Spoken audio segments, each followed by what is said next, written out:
24वां अध्याय। भस्मधारण की महिमा। सूत जी ने कहा, हे ऋषियों, अब मैं तुम्हारे लिए समस्त वस्तुओं को पावन करने वाले भस्म का माहात्म्य सुनाता हूँ। भस्म दो प्रकार की होती है, एक महाभस्म और दूसरी स्वल्प भस्म। महाभस्म के भी अनेक भेद हैं। यह तीन प्रकार की होती है, श्रोता, स्मार्थ और लौकिक। श्रोता और स्मार्थ भस्म केवल ब्राह्मणों के ही उपयोग में आने योग्य है। लौकिक भस्म का उपयोग सभी मनुष्यजन कर सकते हैं। ब्राह्मणों को वैदिक मंत्रों का जाप करते हुए भस्म धारण करनी चाहिए तथा अन्य मनुष्य बिना मंत्रों के भस्म धारण कर सकते हैं। उपलों से सिद्ध की हुई भस्म आग्नेय भस्म कहलाती है। यह त्रिपुंड का द्रव्य है।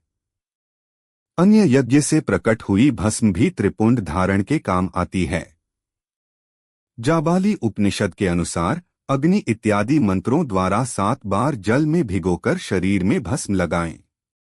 तीनों संध्याओं में जो शिव भस्म से त्रिपुंड लगाता है वह सब पापों से मुक्त होकर शिव की कृपा से मोक्ष पाता है। त्रिपुंड और भस्म लगाकर विधिपूर्वक जाप करें। भगवान शिव और विष्णु ने भी त्रिपुंड धारण किया है।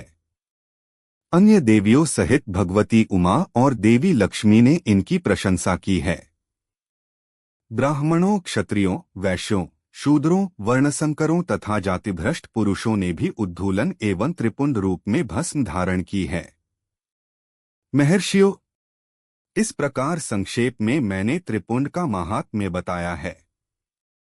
यह समस्त प्राणियों के लिए गोपनीय है। ललाट अर्थात माथे पर भौहों के मध्य भाग से भौहों के अंत भाग जितना बड़ा त्रिपुंड ललाट में धारण करना चाहिए। मध्यमा और अनामिका अंगुली से 2 रेखाएं करके अंगूठे द्वारा बीच में सीधी रेखा त्रिपुंड कहलाती है। त्रिपुंड अत्यंत उत्तम तथा भोग और मोक्ष देने वाला है। त्रिपुंड की एक एक रेखा में 9 देवता हैं जो सभी अंगों में स्थित हैं। प्रणव का प्रथम अक्षर अकार, गार्हपत्य अग्नि, पृथ्वी, धर्म, रजोगुण, ऋग्वेद, क्रियाशक्ति, प्रातः सवन तथा महादेव ये त्रिपुंड की प्रथम रेखा के 9 देवता हैं। प्रणव का दूसरा अक्षर उकार, दक्षिणाग्नि, आकाश, सत्वगुण, यजुर्वेद, मध्य दिन, सवन, इच्छाशक्ति, अंतरात्मा तथा महेश्वर ये दूसरी रेखा के 9 देवता हैं। प्रणव का तीसरा अक्षर मकार, आहवनीय अग्नि, परमात्मा, तमोगुण, द्युलोक, ज्ञान शक्ति, सामवेद, तृतीय सवन तथा शिव ये तीसरी रेखा के 9 देवता हैं। प्रतिदिन स्नान से शुद्ध होकर भक्तिभाव से त्रिपुंड में स्थित देवताओं को नमस्कार कर त्रिपुंड धारण करें तो भोग और मोक्ष दोनों की प्राप्ति होती है। भस्म को 32, 16, 8 अथवा 5 स्थानों में धारण करें। सिर, माथा, दोनों कान, दोनों आँखें, नाक के दोनों नथुनों, दोनों हाथ, मुंह, कंठ, दोनों कोहनी, दोनों भुजदंड, हृदय, दोनों बगल, नाभि, दोनों अंडकोश, दोनों उरु, दोनों घुटनों, दोनों पिंडली, दोनों जांघों और पांव आदि 32 अंगों में। क्रमशः अग्नि, वायु, पृथ्वी, देश, 10 दिशाएं, 10 दिक्पाल, 8 वसुंधरा, ध्रुव, सोम, अनिल, प्रातःकाल इत्यादि का नाम लेकर भक्तिभाव से त्रिपुंड धारण करें अथवा एकाग्रचित्त हो 16 स्थान में ही त्रिपुंड धारण करें। सिर, माथा, कंठ, दोनों कंधों, दोनों हाथों, दोनों कोहनियों तथा दोनों कलाइयों, हृदय, नाभि, दोनों पसलियों एवं पीठ में त्रिपुंड लगाकर इन 16 अंगों में धारण करें। तब अश्विनी कुमार, शिव शक्ति, रुद्र, ईश, नारद और वामा आदि 9 शक्तियों का पूजन करके उन्हें त्रिपुंड में धारण करें।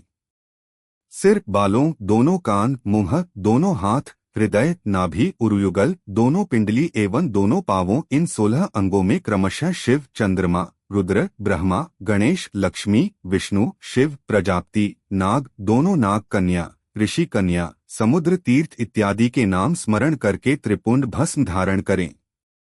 माथा, दोनों कान, दोनों कंधे, छाती, नाभि एवं गुह्य अंग आदि 8 अंगों में सप्तऋषि ब्राह्मणों का नाम लेकर भस्म धारण करें अथवा मस्तक, दोनों भुजाएं, हृदय और नाभि इन 5 स्थानों को भस्म धारण करने के योग्य बताया गया है। देश तथा काल को ध्यान में रखकर भस्म को अभिमंत्रित करना चाहिए तथा भस्म को जल में मिलाना चाहिए। त्रिनेत्रधारी, सभी गुणों के आधार तथा सभी देवताओं के जनक और ब्रह्मा एवं रुद्र की उत्पत्ति करने वाले परब्रह्म परमात्मा शिव का ध्यान करते हुए नमः शिवाय मंत्र को बोलते हुए माथे एवं अंगों पर त्रिपुंड धारण करें।